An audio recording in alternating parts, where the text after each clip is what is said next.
Best varicose wines చికిత్సనే పొందండి. నొప్పి లేని చికిత్స కోసం సంప్రదించండి ఎబిస్ హాస్పిటల్. నమస్తే రమగారు. నమస్తే జయ. రమగారు, పరువు హత్యలండి అడపాదడప అప్పుడప్పుడు వింటున్నాం. నిజం చెప్పాలంటే చాలా తక్కువగా వింటున్నాం. వినటం కూడా ఎట్లా జరుగుతుందంటే ఎక్కడైనా జరిగిందని వినగానే వెంటనే ఒక 4-5 వినేస్తాం. ప్రచారం వల్ల అదే అలాంటి సంఘటనలు ఎందుకో రమ్మగారు. యాక్సిడెంట్స్ కూడా చూడండి, ఒకసారి ఒక బస్సు యాక్సిడెంట్ అయింది అనుకోండి, వెంటనే ఒక 2-3 రోజులు ఎక్కువగా వింటాం. ట్రైన్ అయితే ట్రైన్, అట్లా ఏ చెడుని మనం ప్రచారంగా వింటుంటామో అది ఎక్కువ జరుగుతూ ఉంటాయి ఒక 4-5 రోజులు. అవును కదా. కానీ ఈ మధ్య కాలంలో అయితే నిజం చెప్పాలంటే పరువు హత్యలు చాలా తగ్గిపోయినాయి. కాలం మారిపోయింది, అది సంతోషం. అయితే పూర్వకాలం కూడా ఇలాంటివి ఉండేవా? అసలు పరువు హత్య అనే ఇష్యూ ఉండేదా? ఎందుకంటే అప్పుడు మ్యారేజెస్ కూడా ఎక్కువ కదా. అవును. ఇప్పుడు మన కథల్లో నాకు అప్పుడప్పుడు పర్సనల్ గా గుర్తొచ్చిన పిల్లలు ఎక్కువ, పెళ్లిళ్ళు ఎక్కువ. సో ఇలాంటి పరువు హత్యలు, ఇలాంటి ఇష్యూస్ ఉండేవా? బయటకు వచ్చేవా? ఉండేవి. కొన్నిటికి ప్రచారం లభించేది, కొన్నిటికి లభించేది కాదు జయ. మేము స్కూల్లో ఉన్నప్పుడు, స్కూల్ అంటే 80s అనుకో, ఎర్లీ 80sలో బందర్లోనే ఒక విచిత్రమైన ఘటన. 2 వేరు జాతులు అమ్మాయి అబ్బాయి వెళ్ళిపోయారు. నాకు ఇంక ఏ వివరాలు తెలీదు, ఇవే జ్ఞాపకం నాకు. అమ్మాయి అబ్బాయి వెళ్ళిపోతే అమ్మాయి పేరెంట్స్ ఆ అబ్బాయి వాళ్ళ ఇంట్లో ఆడవాళ్ళకి చెవులు కోసేశారు జయ. అయ్యో. అబ్బాయి వెళ్ళిపోయాడు. వీళ్ళేం చేస్తారు? ఇలాంటి వెళ్ళిపోయిన వాడిని పట్టుకోవాలా, వాడిని ఎప్పుడో పట్టుకుని ఉండుంటారు. తర్వాత అతన్ని ఏం చేశారో నాకు తెలీదు. కానీ మేము స్కూల్లో ఉన్నప్పుడు మాత్రం, ఇది నేను బాగా 10th క్లాస్ పిల్లని కాదు, పెద్దదాన్ని కాదు, చిన్నపిల్ల, కొంచెం చిన్నపిల్లనే, 6th 7th క్లాసుల్లోనే అలా జరిగింది. అమ్మాయి అబ్బాయి వెళ్ళిపోయారు, ఎక్కడ వాళ్ళు. అతను బహుశా వేరే కులమో చిన్న కులమో ఏదో. అమ్మాయి తాలూకు వాళ్ళు చాలా మంచి గ్రాండియర్ ఇవి ఉన్నవాళ్ళు. పిల్లల్ని వదిలిపెట్టి ఆ పేరెంట్స్ని, ఆ ఇంట్లో ఆడవాళ్ళ చెవులు కోసేసిన ఘటన అప్పుడు చాలా హడావిడిగా ఉండేది ఊరంతా. తర్వాత ఎప్పుడో చల్లబడిపోయింది. కానీ అట్లా జరిగేవి. ఈ కులాల్లో వేర్వేరు కులాల వాళ్ళు పెళ్ళిళ్ళు చేసుకుంటే వీళ్ళలో డబ్బు గల వాళ్ళు ఎవరో వాళ్ళు రెండో వాళ్ళ మీదకి తిరిగేవాళ్ళు. ఇవి ప్రపంచానికి తెలిసేలాగా చెదురుమదురుగా ఎక్కడో ఒక చోట జరిగేదా, నిశ్శబ్దంగా చేసేసేవాళ్ళు. పిల్లల్ని చంపేసేవాళ్ళు, ఆడపిల్లల్ని. వీళ్ళ ఇళ్లలోనే, వీళ్ళ వల్ల, ఆడపిల్ల వల్ల తమ పరుగు పోతుందని పిల్లల్ని వదిలేయటము, చంపేయటము, పరమ నిశ్శబ్దంగా. అప్పుడు పోలీసులు ఇంత వ్యవహారాలు అవి ఉండేవి కాదు కదా. అసలు గుట్టు చప్పుడు కాకుండా చేసేసేవాళ్ళు. ఆ భయానికి ఆడపిల్లలు లొంగుండేవాళ్ళు. ఇప్పుడు ఒక మన జాతుల్లో, మన తెలుగు రాష్ట్రాల్లోనే కాదయ్య, ఇది మొత్తం ఇండియాలో అన్ని భాగాల్లోనూ ఈ కులమతాల వ్యత్యాసము, హెచ్చుతగ్గులు, ఆర్థిక బలము, అంగబలము ఉన్న వాళ్ళ ఐడియాలజీ వేరేగా ఉండేది. ఇదే కాకుండా అసలు డబ్బుకి వ్యవహారం ఏమీ లేకుండా కూడా చిన్న మామూలు కుటుంబాల్లో కూడా నలుగురిలో మాట పోయిందని పిల్లల్ని చంపేసేవాళ్ళు. లేకపోతే తమ పిల్లల నుంచి అవతల వాళ్ళు, రెండో వాళ్ళని చంపేయటం మనం అదేగా చూసాం. అవునవును. తమ కూతుళ్ళని ఏం చేయరు, మగ పిల్లల్ని చేస్తారు వీళ్ళ డబ్బులతోటి. అవును. ఇప్పుడు ఒకటి చంపేసావు అనుకో, పోని ఏదో చేసావు, ఆ అబ్బాయితోటి తిరిగిన నీ కూతురు అతనితో కాపురం చేసింది, అతనితో సంతానం కన్నది, అసలు దాన్ని తీయగలవా? ఏమిటి నువ్వు చేసింది? ఆ కాపురం చేసిన కుర్రవాడిని చంపుతావు. ఈ కళంకము అని నువ్వు భావిస్తూ ఉంటే, ఒకళ్ళదేమీ కళంకం కాదు అని భావిస్తుంటే, ఆ కళంకిత అయిన కన్యాకుమారి మన దగ్గరే ఉంటుంది. అమ్మాయి మన దగ్గరే. అమ్మాయి జీవించి ఉండగా ఈ రెండో వాడిని చంపేయటం వల్ల ప్రయోజనం ఏ రకంగా వీళ్ళకి లభిస్తుందో మనకు ఎప్పటికీ అర్థం కాదు. నలుగురు అంట బెచ్చుకుంటారా, ఆహాహా నీ కూతురు జోలికి వచ్చిన వాడిని చంపేసి, కూతురు జోలికి వచ్చినప్పుడే చంపేస్తే ఓ రకం. అలాగే అది పిల్ల కాపరాలు కూడా చేసినాక, వాళ్ళ ఇంటికి వెళ్ళి ఉన్నాక, ఇప్పుడు పబ్లిక్ డొమైన్లలో పెట్టడం ఎక్కువైపోయింది కదా. ప్రపంచం అంతా తెలియజేసేస్తారు, పోలీస్ స్టేషన్లకు వెళ్ళిపోతారు, ఫేస్బుక్లో పెట్టేస్తారు, ఫోటోలు తీసుకుంటారు గందరగోళంగా. అందరి ఇళ్లలోనూ మన వాళ్ళ ఫోటోలు ఉంటాయి. ఇప్పుడు నువ్వు చంపేస్తే ఏమిటి? మీనింగ్లెస్ కదా. నీ జీవితం వృధా, వాళ్ళ జీవితం వృధా, అవతల వాళ్ళ కుటుంబం ఇది. నువ్వు సాధించిన ప్రయోజనం ఏదైనా ఉందా? ఇదివరకట్లాగా మీసాలు మెలేసి రాచపీనగా ఒంటరిగా పోదు ఇలాంటి మాటలు చెప్పుకోవడానికి, సామెతలు ఉన్నాయని అవి చెప్పుకోవడానికి ఇప్పుడు అవకాశం లేదు. కాలం అది అసలు కానే కాదు కదా. కానీ ఇప్పటికీ కూడా మనం నార్త్ ఇండియాలో కూడా అప్పుడప్పుడు పేపర్లలో చూస్తూ ఉంటాం ఈ పరువు హత్యలు, ప్రేమ కోసం హత్యలు. ఎప్పుడో చదివిన కథ జయ. కళ్యాణ సుందరి జగన్నాథ్ అని ఒక రైటరు, చాలా పెద్దవారు.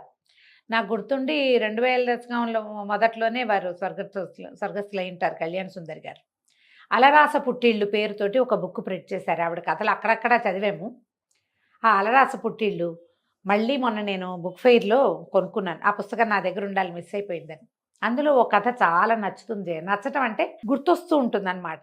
కథ ఇష్టం అని కాదు, అది ఆవిడ కథ రాసే విధానం బాగుంటుంది. ఒక పల్లెటూరుని, ఒక రకరకాల విషయాలని టచ్ చేస్తూ తీసుకెళ్తారు. అందులో ఆవిడ అలరాస పుట్టిళ్ళు కథే ఇది. ఒక రాజుగారి అమ్మాయి, ఒక రాజుల కుటుంబం. ముందు 4-5 అన్నదమ్ములు, ఒక ఆడపిల్ల పుట్టాక తల్లి గతిస్తే తండ్రి ఇంకో వివాహం చేసుకున్నారు. అప్పుడు జరిగేదేగా. తర్వాత చెల్లెళ్ళు కూడా ఉన్నారు. ఓకే. ఈ మొదట చెల్లెలు అమ్మాయి గురించిన కథ రాస్తారనమాట. ఇది ఎవరు ఎలా రాస్తారు ఆ స్టోరీ? ఎవరికైనా పుస్తకం దొరికితే అలరాస పుట్టిళ్ళు పేరుతోటి కళ్యాణ సుందరి జగన్నాథ్ గారు రాసిన ఈ పుస్తకం కొనుక్కోండి. ఈ బుక్ ఇలాంటి కథలు, తెలుగు కథలు చదవాలన్న ఆసక్తి ఉన్న ప్రతి వారి దగ్గర ఉండవలసిన పుస్తకం అది. తప్పకుండా ఉండవలసిన కథలు కూడా 62లో రాయబడింది జయ ఈ కథ. మీరు బుక్ తెచ్చినట్లున్నారు, ఒకసారి చూపిస్తారా మనం ప్రేక్షకులకి?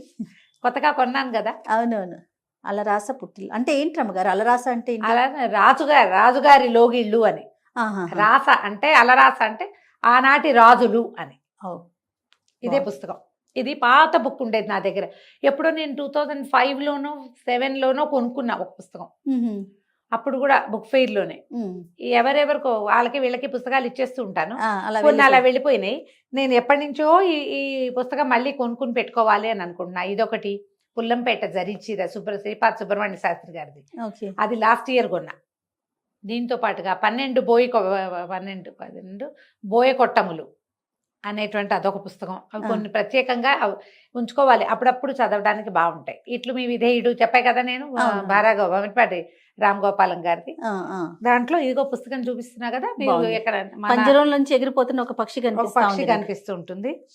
అసలు ఈ ఫోటోనే, ఈ పిక్చరే అంటే చూడు, ఇది ఇలా రాజుగారి ఇంట్లో స్తంభం ప్యాచులు పడింది చూసావా? అదే అదే అదే అంటే స్థితి దిగజారిపోయింది. అదే ఈ పర్టికులర్ కథే. ఈ పరువు హత్యల నేపథ్యం ఎప్పుడైనా మాట్లాడినప్పుడు అది చెప్పాలనుకున్నా, అనుకోకుండా ఈ పుస్తకం చేత్తో పుచ్చుకొచ్చాను. ఇదే సబ్జెక్ట్ వచ్చింది. ఒక ఆయన సుబ్బారాయుడు, ఆయన అంత్యదశ, ఆయనకు ఆరోగ్యం బాగుండలేదు, ఇవాళ రేపో అయిపోయేలాగా ఉన్నారని కబురు వచ్చి కొంతమంది ఆయన తమ్ముళ్ళు చెల్లెళ్ళు, వాళ్ళ ఇంట్లో పెరిగిన చుట్టాల పిల్లలు అందరూ ఒక్కొక్కళ్ళు వస్తూ ఉంటారు.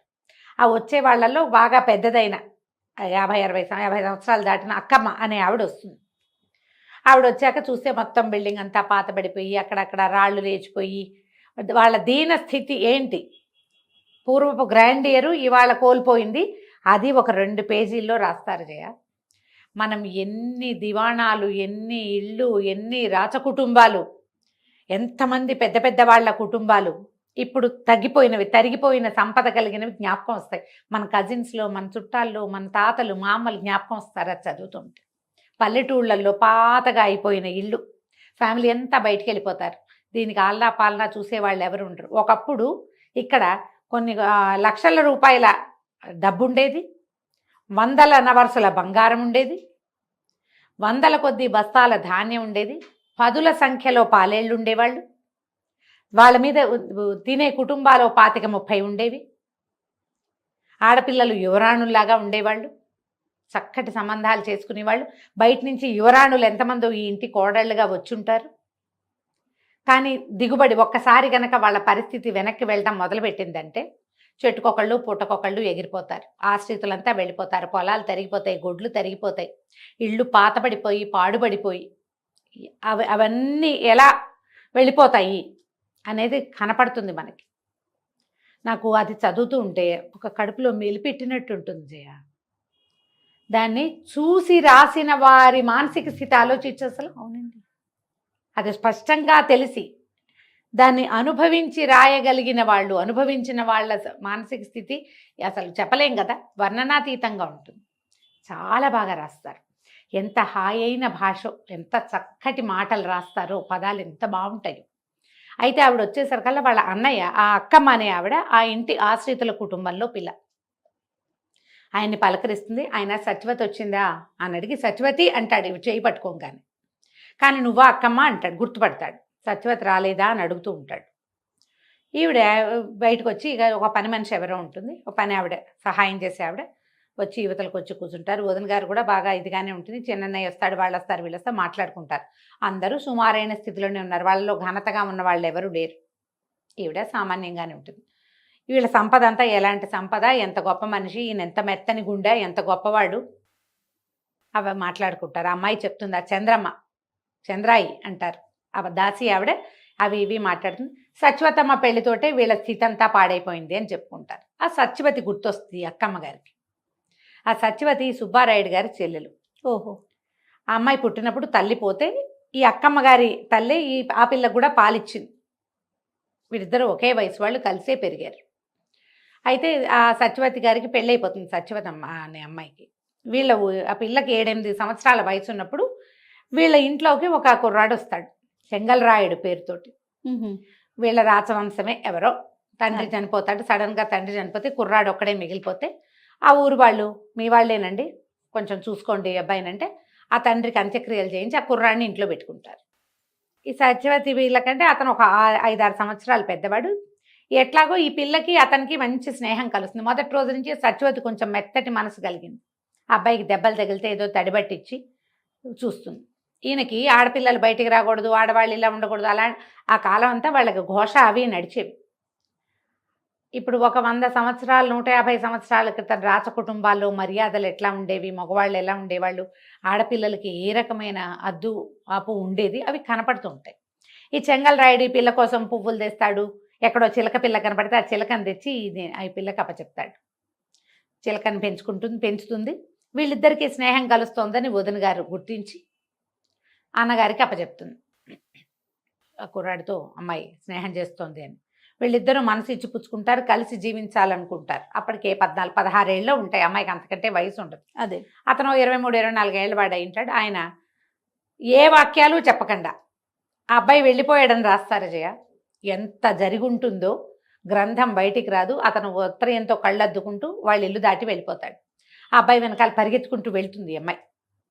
సింపుల్ వాక్యాలతో రాస్తారు. ఒక అద్భుతమైన రొమాంటిక్ దాన్ని, అంటే ఏమంటారు, అపారమైన ప్రేమ కలిగిన ఒక జంట గురించి చిన్న వాక్యాలతోటి ఏం జరిగింది రాయకుండా రాస్తారు. నాకు ఆ గోప్యత చాలా ఇష్టం కళ్యాణ్ సుందర్ గారి దగ్గర. అదే ఆవిడ ప్రతిభ. ఎక్కువ హడావిడి చెయ్యరు, కానీ అక్కడ ఏం జరిగిందో మన బుద్ధికి, మన మనసుకి, మన ఊహకి వదిలేసి రాస్తారు. వెనకాల పరిగెట్టి వెళ్తుంది. తర్వాత వీళ్ళు పిల్ల కోసం వెతుక్కుంటారు. ఎక్కడో కనపడుతుంది.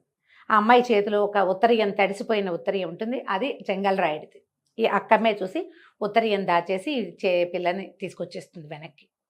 వీళ్ళిద్దరూ ఒక పెద్ద జంట పాదాలు, చిన్న జంట పాదాలు నడిచినట్టు కూడా కనపడితే పాదాలు కూడా ఈ అక్కమ్మే తుడిచేస్తుంది. అతని వెనకాల ఈ అమ్మాయి వెళ్ళింది అని ఎవరికీ తెలియనివ్వదు. కానీ ఊళ్ళో కాస్తా కుస్తా చెప్పుకుంటారు. ఈ లోపల ఈ పిల్లకి పెళ్లి చేస్తారు. పెళ్లి సంబంధం కుదిర్చేస్తారు. పాపం అతను ఎవరో వాళ్ళ బాబాయిని పిలిచి అడిగించాలని కూడా అనుకుంటాడు, పిల్లని అడిగించాలని. మళ్ళీ వీళ్ళు ప్రేమలో ముందుకెళ్ళిపోయినట్టుగా చూపించారు మనకి. మా బాబాయిని పిలుస్తాను నిన్ను అడగడానికి అని చెప్తాడు. ఆ బాబాయి రాడు, చెంగల్రాయుడే వెళ్ళిపోతాడు. ఈ పిల్ల పెళ్లి చేస్తారు. 2 వారాలు కూడా కాలేదు, ఒకరోజు రాత్రి పరిగెత్తుకుంటూ వచ్చేస్తుంది ఇంటికి. కేకలేస్తాడు అన్నయ్య, దేమిటి అని. ఇంట్లో ఇంటిల్లిపాది ఆశ్చర్యపోతారు. అందరూ కేకలేస్తారు. పరువు గల ఇల్లు పరువు తీయద్దంటారు. ఆ పిల్లకి అతనితో కాపురం చేయటమే ఇష్టం. ఏమీ చెప్పరు, ఇన్నే వాక్యాలు చెప్తారు. వచ్చేస్తుంది. మారుటి తల్లి 2వ పెళ్లి చేసుకున్నారు కదా తండ్రి, ఆవిడ ఎక్కడా చూడలేదు, ఆడాళ్ళకి ఇష్టాలు ఏమిటి, చచ్చినట్టు పడి ఉండాలి కానీ అంటారు. వదినలు అందరూ విసుక్కుంటారు. ఈ అమ్మాయికి ఒక చిలకని తెచ్చాడుగా, ఆ చిలక మాట్లాడుతూ ఉంటుంది. అప్పుడప్పుడు ఈ అమ్మాయిని చూడంగానే పాట పాడుతుంది చిలక, అలరాసు పుట్టిల్లు అని. తీసుకెళ్ళి దింపుతారు. మళ్ళీ వచ్చేస్తుంది. 2 సార్లు 3 సార్లు వచ్చేస్తుంది. ఒకనాటి రాత్రి వేళ చెల్లెలు వచ్చేస్తుంది. అయితే ఈయన అప్పటికప్పుడు కేకలేసి దింపడానికి తీసుకుపోతాడు. వదినంటుంది, ఇప్పుడు వద్దండి, చీకటి వేళ, రేపు పొద్దున్న దింపుతానంటే, కాదు ఇది వచ్చేసినట్టు వాళ్ళకి తెలియకూడదని చెల్లెల్ని వెంబడి పెట్టుకుని తీసుకెళ్తాడు. తెల్లవారేసరికల్లా మీ అమ్మాయి ఎక్కడుంది, మీ ఇంటికి వచ్చిందా అని వాళ్ళ దగ్గరికి వార్త వస్తుంది. నేను వాళ్ళ వాకిట్లో దింపానంటాడు అన్నయ్య. వాకిట్లో నుంచి చెల్లెలు ఎక్కడికో వెళ్ళిపోయిందంటారు. తోటలు దొడ్లు అవి నూతులు గాలించారు, ఎక్కడా ఆమె శవం దొరకలేదు. అమ్మాయే మాయమైపోయిందని చెప్పుకుంటారు. ఈ లోపల ఈ అక్కమ్మ మరిది రంగూన్లో చెంగల్రాయుడు కనపడ్డాడని వార్త తెస్తాడు. ముందే వచ్చింది వార్త. బహుశా ఈ అమ్మాయి అతనితో వెళ్ళిపోయి అలా ఏవో చెప్పుకుంటారు. ఏం చెప్పుకున్నారో ఎవరికీ తెలీదు. వీళ్ళు పరువు పోయింది అనుకుంటారు. క్రమంగా వీళ్ళ సంపద అంతా తగ్గిపోయింది. సుబ్బారాయుడు నిశ్శబ్దంగా అయిపోయాడు. చెల్లెలు కనబడడం మానేసిన తర్వాత అతను కామ్గా అయిపోయాడు. తండ్రి దిగులు పడి 3-4 నెలల్లో చాలించుకున్నాడు. ఎట్లాగోట్లా మారుటు తల్లికి పుట్టిన 3-4 చెల్లెళ్ళకి ఏదో చిన్న పొన్న సంబంధాలు చూసి చేశారు. తమ్ముళ్ళు కూడా క్రమంగా ఈ ఆస్తి అంతా తరిగిపోయింది. గొడ్లు ఒకటొకటి ఇదైపోయినాయి. ఆ రాస్తారు ఒకటి కారెద్దు, ఒక కారు దున్నపోతుంది వాళ్ళ దగ్గర. ఈయన్ని చూస్తే చాలు పగ ఆ సుబ్బారాయుడిని చూసేసరికల్లా అది ఒప్పుకోదు. అది విచిత్రంగా ఎవ్వరికీ లొంగని ఆ దున్న చెంగల్రాయుడికి లొంగేది. అతను వెళ్ళిపోయాక ఈయన మీద పగబట్టేసింది అది. ఈయన చూస్తే చాలు రంకేయటం, కాలు దువ్వటం, మీదకి దూకేస్తానన్నట్టుగా ప్రవర్తించేది. అతను ఉండగా అతనితోటి బాగా ఉండేది. ఆయన వెళ్ళాక ఇది వింటలేదండి మాట అంటారు. ఊరుకుంటాడు. ఈయన పంపించేశాడు. ఎలా పంపించాడు అనేది ఒక్క వాక్యం రాయారు జయ. అసలు ఆవిడ ప్రతిభ ఏమిటో కానీ మనకి ఆ లోపల జరిగినది ఆ మెలిపెట్టే నొప్పి పాఠకుడికి తెలుస్తుంది. మనం ఫీల్ అవుతాం. అది అదేలేండి, వాక్యాల్లో ఉండదు. వాక్యం రాయరు. అసలు చాలా అద్భుతంగా అనిపిస్తుంది అది. నేను ఇవాళ కాదు ఎప్పుడో చదివాను కదా, అదే ఆ రోజు నుంచి నాకు ఆ లోపల అది అలా ఉందన్నమాట. ఎంత బాగా రాయగలిగారు, ఎంత అసలు చెప్పకుండా చెప్పటం. ఈ చిలకని తెచ్చారా, చిలక కూడా అలాగే ఉండిపోతుంది. తిండి తింటాం మానేసి, ఏం పెట్టినా తిందు. తర్వాత ఒకరోజు ఆ చిలక కాస్త అయిపోతుంది, జరిగిపోయింది. తర్వాత ఎవరి దారిని వాళ్ళ ఇళ్లలో అన్నదమ్ములందరూ వెళ్ళిపోయారు. ఆ సుబ్బారాయుడు మాత్రం ఆ పెద్దవాడైపోయాడు. భార్య, ఆయన, పిల్లలు కూడా లెక్కలు వచ్చి ఎవరి దారిని వాళ్ళు వెళ్ళిపోయారు. అందరికీ మనవలు ఇనవలు పుట్టేశారు. ఒక్కొక్కళ్ళు చేరారు. ఈ కథ ఈవిడికి జ్ఞాపకం వస్తుంది అక్కమ్మకి. ఏమైపోయిందో సత్యవతి. కొన్నాళ్ళకి చెంగల్రాయుడికి జ్వరం వచ్చి అనారోగ్యంతో పోయాడని కబురు కూడా వచ్చింది. మరి సత్యవతి ఏమైంది భగవంతుడికి తెలుసు. కథ నడిచిపోతుంది. అందరూ చుట్టాలు చేరతారు. అమ్మ ఇంకేముంది, అయ్యగారు అయిపోయారు అన్నారు. అందరూ వెళ్ళారు. వెళ్ళేసరికల్లా మళ్ళీ అక్కమ్మ మళ్ళీ ఆయన దగ్గరికి వెళ్తుంది. సత్యవతి వచ్చిందా అని అడిగాడు చేయించుకుని. వస్తుంది అన్నయ్య అనేది. ఇంకేం వస్తుంది సత్యవతి, నేనే తోసేసా గోన్లేరులోకి అని చెప్పాడు. ఆ రోజున బల్లకట్టుకి కన్నడు లేడు, బల్లకట్టు కట్టేవాడు లేడు. నేనే బల్లకట్టు వేశా. బల్లకట్టు మీద కూర్చున్న చెల్లెల్ని గోనెరేరులోకి తోసేశాడు ఆయన. పరువు తీసేసింది చెల్లెలని. నదిలో రమ్మగారు ఏరు వెళ్ళిపోయి ఉంటుంది. ఏ సముద్రంలో కలిసిపోయిందో ఆ చెల్లెలు. ఒక్క వాక్యంలో చెప్తారు జయ. ఈ కథ అంతా నడుస్తుందా మనకి మొదటి నుంచి. ఈ సత్యవతి ఏమైందా అనిపిస్తూ ఉంటుంది. కథ సగం గడిచేసరికల్లా సత్యవతి లేదు, మాయమైంది. ఏమైంది సత్యవతి? ఆయన సత్యవతి అని కలవరిస్తాడు. ఆయనకు తెలుసు ఆ చెల్లెల్ని చంపేసిన దుఃఖం నుంచి బయటపడలేదు ఆయన. పోతున్నాడు. ఎప్పుడైతే ఆ పిల్లని చేసేసాడో వీళ్ళ సంపద అంతా తరిగిపోవటం వల్ల. సత్యవతమ్మ పెళ్ళయింది, వీళ్ళ సంపద తరిగిపోయింది. పెళ్ళవడం వల్ల కాదు. ఆ అమ్మాయి ఆ చెంగల్రాయుడి మీద మనసు పెట్టుకుని అత్తవారింట్లో కాపురం చేయటం లేదనుకుంటాడు. పరువు పోల వాళ్ళందరి ముందు దింపొచ్చానని చెప్పాడు. కానీ కాదు, ఆ గోన్లేరులోనే ఆ ఏట్లోనే చెల్లెల్ని నేనే తోసేసాను. మునిగిపోయింది. అయిపోతాడు. ఆ వాక్యం చెప్పి ఆయన చనిపోతాడు. దీపం పెడతారు, కథ అయిపోతుంది. ఎప్పుడు రాయబడింది జయ? 62లో. ఇలాంటివి ఎన్ని చెప్పని గాథలుండుంటాయో జయ. గారు ఆడపిల్లలకో మగపిల్లలకో మనసు వెళ్ళిన ప్రతి చోటకి బుద్ధి వెళ్ళదు. సాధారణంగా ఆపుకుంటారు. ఎప్పుడో ఒక పరిస్థితిలో బుద్ధి కూడా వెళ్తుంది. దాన్ని వీళ్ళు ఒప్పుకోరు. అసలు బ్రాహ్మణ కుటుంబాల్లో పిల్లల్ని తలలు చేసేసి, తల కేశఖండనం చేయించి, శిరోముండనం చేయించి ఇళ్లలో కూర్చోబెట్టడం, చంపేయటం. ఏమిటంటే వీళ్ళు ఇతర జాతులతోటి ఎక్కడా ఇన్వాల్వ్ అవ్వకుండా ఉంచడం. వీరేశలింగం పంతులు గారు ఒకరు మహానుభావుడు. ఆయన వచ్చాక ఈ జుట్టు తీయటం లేదు, పునర్వివాహము, విధవా వివాహాలు ఆయన అసలు వేల కొలది చేశారు. మళ్ళీ చేసుకున్న తర్వాత వాళ్ళ జీవితాలు ఎలా ఉన్నాయో కానీ ఒంటరితనము, ఈ చాకిరి, ఈ రక్తికి రంగానికి రాని పరిశ్రమ అవి లేకుండా ఉండేవి. కొంతమంది చాలా హాయిగా కూడా గడిపేవాళ్ళు. ఎప్పుడూ ఈ పరువు హత్య అనగానే ఈ కథ గుర్తొస్తూ ఉంటుంది నాకు. తండ్రులే, తల్లులు, అన్నయ్యలు. అవునండి, తల్లి రాక్షసులు కూడా ఉన్నారు జయ ఇందులో. అవునా రమ్మగారు? తల్లులు కూడా చేశారు. ఇలా జరిగేవట. ఎవరికైనా ఆసక్తి ఉండి పుస్తకాలు చదివే ఇంట్రెస్ట్ ఉన్న వాళ్ళు మీ దగ్గర కనుక ఈ అలరాస పుట్టిళ్ళు పుస్తకం లేకపోతే కొనుక్కోండి, ఉంచుకోండి, చదవండి. ఎన్ని కథలు ఉంటాయి రమ్మగారు? మొత్తం ఈ పుస్తకంలో అయితే 21 అన్ని ఉన్నాయి. ఇలాంటివేనా? పరువు హత్యలకు కాదు సంబంధించి కాదు, ఇది ఒక్కటే కథ. రకరకాల కథలు. రకరకాల కథలు ఉన్నాయి. వాక్యాలు అవి బాగుంటాయి, తప్పకుండా రమ్మగారు. చదవాలి. అంటే మామూలుగా మనం చూడు, రావిశాస్త్రి గారిది ఒక ప్రత్యేక బాణి, బీనాదేవి గారిది ఒక బాణి, అట్లా ప్రత్యేకమైన బాణిలో శ్రీపాద వారిది ఒకటి, శ్రీరమణ గారిది ఇంకోటి, ముళ్ళపూడి వెంకటరమణ గారిది ఇంకోటి, వంశీ గారిది ఓ రకం కదా, నాయనే సుబ్రహ్మణ్యం నాయుడు గారిది ఇంకో రకం, ఎండమూరి గారిది ఓ రకము, మల్లాది గారిది ఇంకో రకము, ఎద్దనపూడి సులోచనారాణి, మాదిరెడ్డి సులోచన గారు, వీళ్ళందరివి ఒక్కొక్కళ్ళది ఒక్కొక్క స్టైల్ కదా. ఈ కళ్యాణ సుందరి జగన్నాథ్ గారిది ఒక డిఫరెంట్ స్టైల్. నేను చెప్పా కదా, 2 వాక్యాల్లో కంప్లీట్ చేసేస్తారు, చెప్తారు. 2 వాక్యాలు అక్కడ చెప్పేది, మిగిలింది నీ బుద్ధికి వదిలిపెడతారు. రమ్మగారు, నాకు ఇంకొకటి అనిపిస్తుంది, ఎప్పుడు అడుగుదాం అనుకుంటా మిమ్మల్ని, కథలు చదవటం వల్ల ఈ భాష యొక్క ఇంపాక్ట్, ఆ పదాలు కానీ భాష కానీ మన మీద పడుతుందండి? మరి మంచి మాట్లాడేది మంచి భాష వస్తుంది కదా జయ, ఆటోమేటిక్ గా మన వాడుకలోకి అవి వచ్చేస్తాయి కదా. వస్తుంది. రాయటం మొదలు పెడితే ఈ ఇంకా భాష ఇంకా కొంచెం ఉపయోగపడుతుంది. మంచి భాష చదువుతూ ఉంటే మంచి భాష వస్తుంది. నీకు కేసీఆర్ గారి గురించి చెప్పాలి జయ. ఇలాంటప్పుడు ప్రతిసారి నేను అనుకుంటా, ఈ రాజకీయాలు, వారు సీఎంగా ఉన్నారు, ఈ తెలంగాణ సాధించారు, ఇప్పుడు వేరే ఇవన్నీ కాదు. ఆయన ఎట్లా తెలంగాణ భాష, లోకల్ భాష మాట్లాడతారో, అసలు మామూలుగా మాట్లాడితే ఆయన పదాల ఎంపిక కానీ, అసలు అమరిక కానీ ఎంత చక్కటి భాష మాట్లాడతారు. మరి ఎంఏ తెలుగు చదువుకున్న వారి భాషా వైదుష్యం వేరేగా ఉంటుంది కదా. ఎన్ని పుస్తకాలు చదువుంటారు. ఎంఏ చదవాలంటే ఏదో పరీక్ష చదవటం కాదు కదా జయ, చాలా చదవాలి. ముందు బిఏలో కూడా చదివి ఉండాలిగా. అన్ని పుస్తకాలు చదివి అంత భాషను తెలుసుకున్న వారి భాష ఇప్పుడు లోకల్లో అంతా తిరిగే భాష తెలంగాణ లోకల్ లాంగ్వేజ్. ఏమనాలి దాన్ని? ఇక్కడి నుడికారం మాట్లాడినట్టే పుస్తక భాష కూడా ఎంత బాగుంటుందో.